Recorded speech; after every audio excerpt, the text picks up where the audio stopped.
عظیم آبادی سہیل عظیم آبادی کی پیدائش 1911 میں پٹنہ میں ہوا۔ ان کی موت الہ آباد میں 1970-79 میں ہوا۔ سہیل عظیم آبادی کا اصل نام مجیب الرحمن تھا۔ سہیل عظیم آبادی کے 3 افسانے مجموعے ہیں۔ پہلے کا نام الاؤ ہے جو 1940 میں ہوا۔ دوسرے کا نام نئے پرانے ہیں۔ نئے پرانے میں 13 افسانہ ہے، 1943 میں ہے۔ تیسرے کا ہے 4 چہرہ۔ چلیے آئیے، ٹوٹا تارا اس کا افسانہ ہے۔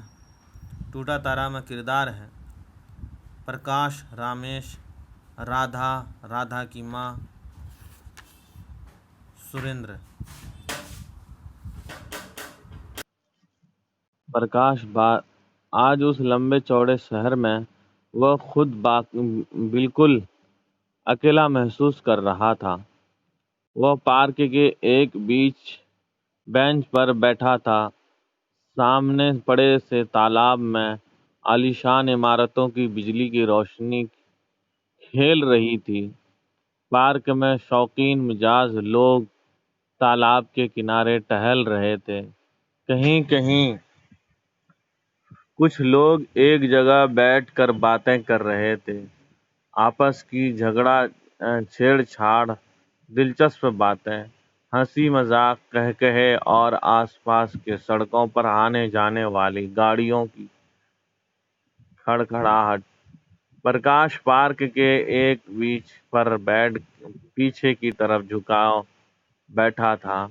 سر کے بال الجھے تھے، اس کی آنکھیں تالاب کی سطح پر تھیں، لیکن اس کا دماغ پچھلے واقعات کی یاد سے بھرا ہوا تھا، جیسے شام کے وقت کبوتروں کا ڈربا یا کسی میلے کے موقع پر تھرڈ کلاس ڈبہ۔ ایک بات اس کی طرح یاد آ رہی تھی، جیسے یکے بعد دیگرے سنیما کی تصویریں۔ اس کا دماغ پریشان تھا۔ اس کو ایک بات یاد آئی جب اس نے اپنی دوست رمیش سے رادھا کا ذکر کیا تھا۔ رمیش نے کہا تھا، ان باتوں کو دل میں جگہ نہ دو، ابھی پڑھائی ختم کر لو۔ تو اس نے جل کر کہا تھا، تم دیوانے ہو، میں ایک زمانے سے چپ چاپ دل ہی دل میں اس کو پوجا کر رہا ہوں، اور جب وہ رادھا کی ماں کو اپنی ماں سے بیاہ کرنے کی باتیں کرتے تو سنا تو اس کا ذکر نہ کرو، اور وہ بھی تم سے۔ رمیش نے کہا تھا، 2 سال اور باقی رہ گئے ہیں، BA کر لو، پھر ساری رنگرلیاں سمیٹ کر اپنے دل میں رکھ لینا۔ اور اس نے شاعرانہ انداز میں کہا تھا، رادھا بھی مجھ سے پریم کرتی ہے، اور جب وہ ندیاں ایک ہی طرف بہنے لگیں تو جلدی سے جلد ان کی دھاراؤں کو مل کر ایک ہو جانا چاہیے، پھر ان میں سے زیادہ روانی اور تیز بہاؤ پیدا ہو جاتا ہے۔ رمیش نے سوکھے پن کے ساتھ جواب دیا تھا، دیکھتا ہوں تمہاری طبیعت میں رومان زیادہ پیدا ہوتا جا رہا ہے۔ اس پر اس نے کہا، بے شک جس نوجوان کے پہلو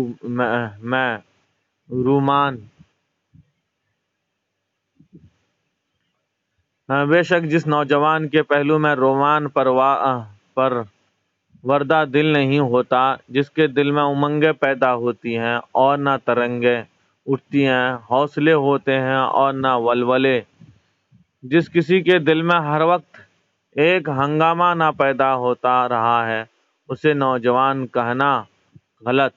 ایسے لوگ فرائض کا بوجھ کندھے پر اٹھائے پھرتے ہیں، دوسروں کی بنائی ہوئی زندگی کی لمبی سڑک پر آنکھیں بند کیے بڑھتے چلے جاتے ہیں۔ ایسے لوگ دنیا کو کوئی نیا راستہ نہیں دکھاتے، وہ نہ کوئی شاندار کامیابی حاصل کرتے ہیں اور نہ ہولناک ناکامی۔ ایسے لوگوں کی زندگی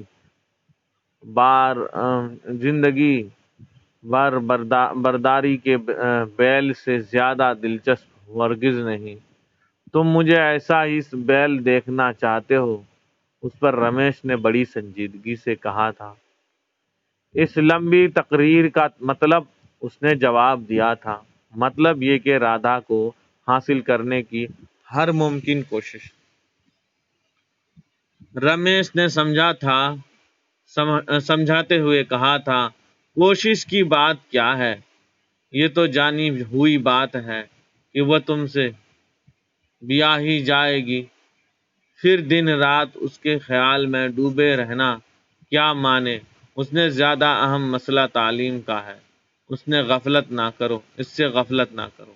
رمیش کی اس بات پر وہ خفا ہو کر اس کے گھر سے چلا آیا تھا، اور وہ خفگی اتنی تھی کہ رمیش سے ملنا جلنا اس نے ترک کر دیا تھا۔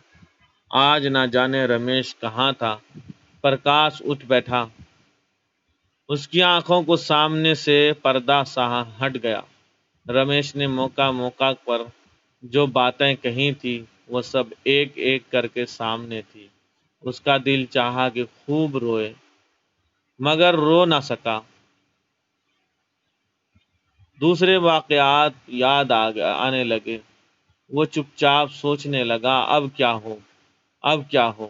یکایک اسے رادھا کا جملہ یاد آ گیا، جب اس نے پہلی مرتبہ کھل کر محبت کا اقرار کیا تھا۔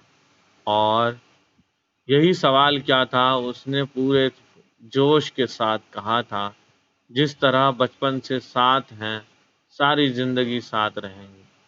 اس کو بچپن سے لے کر جوانی تک کی باتیں ایک ایک کر کے یاد آنے لگی۔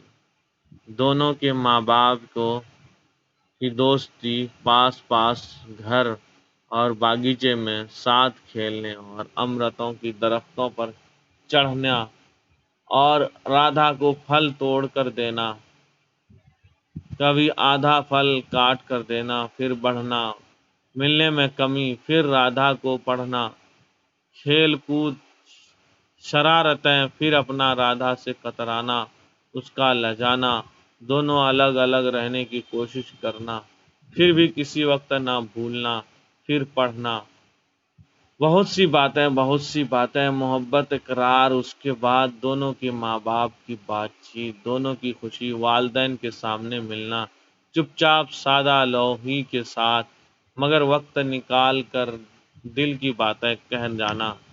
پھر ایک دن کی بات اس کو یاد آئی۔ وہ اپنے کمرے میں اکیلا بیٹھا تھا، اس کے ہاتھ میں ایک کتاب تھی، لیکن اس کا دماغ اور دل دونوں ایک فلم کی کہانی میں الجھے ہوتے تھے جو اس کے پچھلی رات کو دیکھا۔ کہانی میں یہ ثابت کیا گیا تھا کہ مرد کم طرف اور بے وفا ہوتا ہے، عورت مجسم ایثار و شرافت کا نمونہ ہوتی ہے۔ محبت کیا ہے؟ وہ اپنے کمرے میں اکیلا بیٹھا تھا۔ وہ سوچ رہا تھا کہ کہانی کے مصنف کا خیال کس حد تک صحیح ہے۔ اتنے میں رادھا آ گئی، بالکل اچانک طور پر۔ وہ آتے ہی سوال کر بیٹھی، آپ کا سریندر کے بارے میں کیا خیال ہے؟ سریندر اس فلم کا ہیرو تھا جس نے ایک عرصہ تک ایک غریب لڑکی سے محبت جتائی، لیکن زندگی میں کامیاب ہونے کے بعد اس نے ایک مالدار لڑکی سے شادی کر لی اور غریب کی محبت کو ٹھکرا دیا۔ اور اس نے گھبرا کر ہلکاتے ہوئے کہا، اس کا مطلب؟ رادھا نے کہا، مطلب بالکل صاف ہے، ماتا جی کی باتیں آپ سن چکے ہوں گے۔ اور دونوں نے کیا فیصلہ کیا ہے؟ 1 سال میں آپ BA پاس کر لیں گے، اس وقت بڑے بڑے گھروں سے آپ کی بات آئے گی، پھر میں۔ اس نے پورے جوش کے ساتھ جواب دیا۔ سریندر تو کمینہ تھا، ذلیل مرد۔ اس پر رادھا مسکرا کر کمرے سے چلی گئی، اور وہ دیر تک اس کی مسکراہٹ سے لطف لیتا رہا۔ اس کے دل پر جیسے کسی نے تان کر گھونسا مار دیا۔ پرکاش پھر اٹھ بیٹھا۔ اس نے پارک کے چاروں طرف نظر دوڑائی۔ ہر طرف مرد، عورتیں اور بچے